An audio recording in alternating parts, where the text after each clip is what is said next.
We acknowledge with gratitude that we are gathered on the traditional, ancestral, and unceded territory of the Coquitlam First Nation, who have lived here for thousands of years and continue to care for these lands and waters. We also recognize the shared territory of the Coast Salish peoples, including the Tsleil-Waututh, Cathy, and Musqueam nations. We honor their enduring presence and ongoing contributions to this region.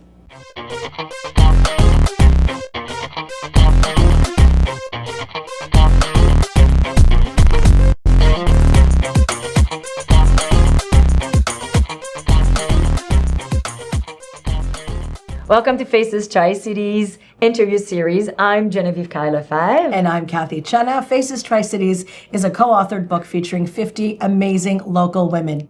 And today we are sitting with Gemma Wilson. Welcome, Gemma. Thank you for having me. It's a pleasure. We also have some co-authors in the audience. Welcome, ladies. Thank you. We're so happy to have you. Yay! So let's dive into it, Gemma. What inspired you to get involved in this local initiative that is Faces Tri-Cities co-authoring book? I'm a proud member of the Port Coquitlam neighbourhood since 2009, and I've really sort of grown into myself while living here in Port Coquitlam in the Tri-Cities. Having come here, having my kids raised here, and becoming a member of so many community groups, whether it's moms or businesses. When the opportunity came up with Faces Tri-Cities, it really sort of allowed the opportunity for us to share our stories locally amongst, various backgrounds. So, yeah. Mm-hmm. So you love the civic, the local component to it. Absolutely. I'm a very, very proud resident in the Port Coquitlam. It is now my hometown. I grew up in Surrey. I sort of qualified that as my hometown. And I love Port Coquitlam. I absolutely love it. And now I probably can't ever leave. No. Well, you're a realtor, so you can really go wherever you want. I can. Yeah. Gemma, what impact does sharing your story have on the Tri-Cities community? I think people in this world of influencers connect with them because they have a story that resonates. And when we tell stories about where we come from, and we have that ounce of courage to share our vulnerability of the stories that we have lived, that is going to encourage other people to have that sense of vulnerability. And again, we're in this society of technology where we focus on the highlight reel, and no one really sees, is anyone crying in the fetal position today? We're not going to post that. Are we going to talk about how we've had a hard day? People have great days, people have hard days. And when we share those stories with the community, it allows people to say, hey, I get it. I'm not alone. Mm-hmm. Absolutely. And that kind of ties into my next question. How does being part of a co-authoring book help make a difference? I think one of the things that I really liked about that this was about faces. It wasn't about what was your background. It wasn't about your age. It wasn't about how you grew up. It was very inclusive in that. And I think being a co-author also allows you to see the other stories and to learn from them and to be inspired by the women. I mean, I know both of you. I've known Cathy for so long, I can't remember where we've met. But we've, understood these sort of stories that have been shared with us. But then we get to know new faces, just like the ones here, and go, wow, they really have a story to tell. And I want to hear about it. That's amazing. So you did write a quote in the book, Gemma. We're going to flip to it and read it out. And then you're going to tell us what this quote means to you. Opportunities don't happen. You create them. Chris Grosser. I'm going to show. Yeah, I want to show another beautiful picture. Yes. Go ahead, Gemma. Opportunities don't happen. You create them. I think that's a mantra that you live by. It is. I think there's this importance in resilience that we learn, and we learn life happens to us. And what do we do with that when life happens to us? We've heard, when life gives you lemons, I always like to say, I hope they give me limes so we can make margaritas. I'm gonna Right? I'm gonna steal that one. I'm writing it down. She's always making drinks, that's why. What are you going to do? You're going to take that lemon, you're going to throw it back at life. You're going to get handed what life gives you. But it's really within yourself to say, what am I going to make of this opportunity? Right? We create those opportunities because we are constantly evolving. We are constantly in positions where we have to decide what we're going to do with that opportunity. Are we going to flight? Are we going to freeze with it? Or are we just going to embrace it and work through it? So we say, yeah, life happens to us, but we create these opportunities versus waiting for them to come at us. So, yeah. Absolutely. You know what, Cathy, I love with those interviews is we get to know a little bit more about the ladies, a little bit more than what we see on social media. She likes lime. We know that now. And now we know why. And now she'll be my friend because she drinks margarita. Yes. But Belen is over there and she makes amazing margaritas too. I'll be right over. But I want to talk, without saying the full story, can you tell us why you chose to share this specific story? And you can go on it without saying everything about it. Sure, I'll give you the short version of it. So before I got into real estate, I was in education for a very long time. I became an accidental entrepreneur and many times over. And back in 2015, 2016, my family faced, I wouldn't call it an opportunity. At that point, I would call it a life happening. We were faced with a financial strain. We had really good jobs, my husband and I, and we got careless. We got into consumer debt that we had to dig ourselves out of. And on top of that consumer debt, we both lost our jobs within 6 months of each other. So after sort of sitting with that moment and crying, are we going to lose our home? What do we do next? It's like that, bad horror movie. You're like, well, what do we do now? And when we sort of sat there and looked at all the opportunities, again, that life gave us, we sat with that feeling. And I particularly said, I can't be the only one going through and facing this mountain of debt and financial crisis. So misery loves company. I do like that quote as well. And I founded Smart Money for Moms Canada. And because I said I wasn't the only one alone, there's no way that I could have been the only person have ever dealing with a financial crisis. So I started this Facebook group. I got the support of the other moms and women in the Tri-Cities, and I wanted to go and expand that, and it became a national group. And I sat there and I said, if I'm going to take this opportunity to share my story about a financial crisis, there are lessons in here, and I can't be the only one also sharing those lessons for the opportunity to educate and inform other women out there about financial literacy. So I spent quite a bit of time in it in the first few years. I did a blog every day. It was anything from the financial truths of how we got into that financial crisis, how to manage your groceries on a budget, how do we clean our house on the cheap, how do we deal with credit card debt and other opportunities in there. And the women came together and we shared our stories. We had experts in there who were financial advisors. They came to the forefront. So it wasn't just about my story. It was this group of women that came together, sharing their crises, but also sharing their solutions. And when we come together and we ask for those solutions because of the vulnerability that we've shared, the group started off quite small, and I'm happy to say now in 2025 we're over 14,000 members across Canada.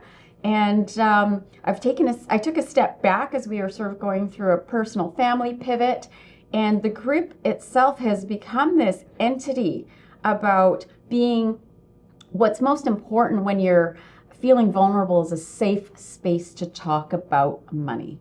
I think financial literacy is so important in our community, in our province, and in our country, with everything that's going on. So I guess when you were sharing your story, I was thinking, okay, here you were, you both lost your jobs. All of a sudden you had this epiphany. I think I'm just going to start a Facebook page and see how that goes. You know, that was like, I would be like crying. Well, after the crying, of course. But I want to ask you, so being that you've done that and you're part of Tri-City Moms and all this other Tri-City, your office is in the Tri-Cities, you said 8 times you're so proud to be a Port Coquitlam. Pocotonian? Pocotonian. I'm not sure. I'd like to know, have you ever mentored any women in our community, and what does that make you feel like when that happens?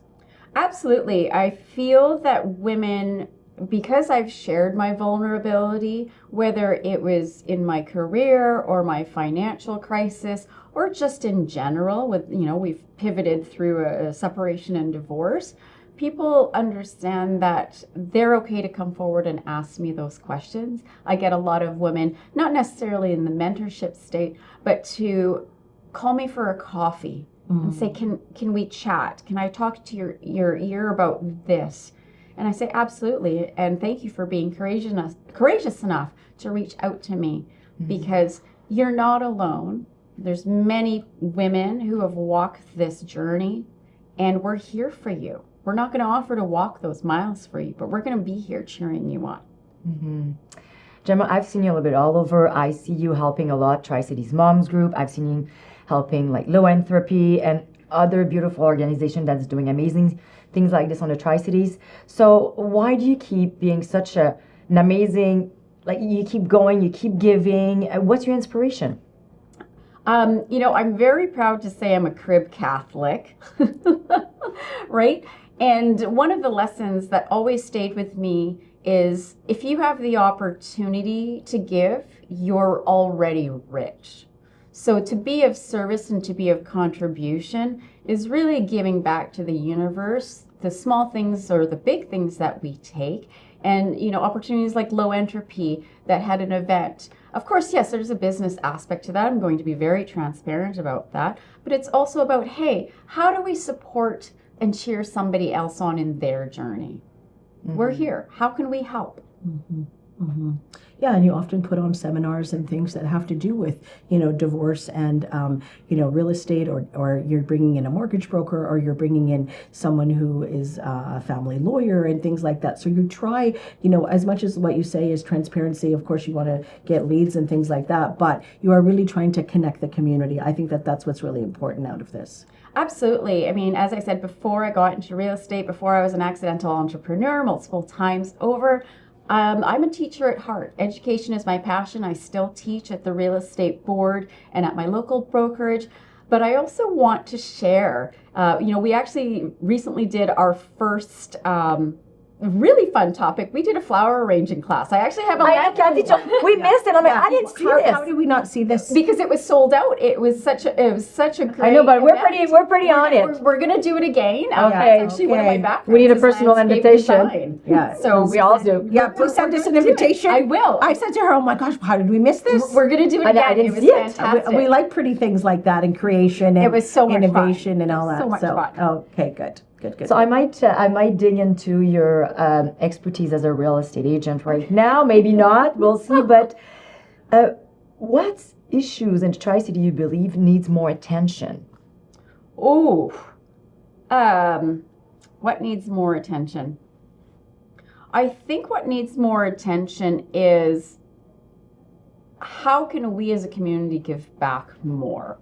We're known for being the hometown for Terry Fox, which is a global, idea, and people participate in that.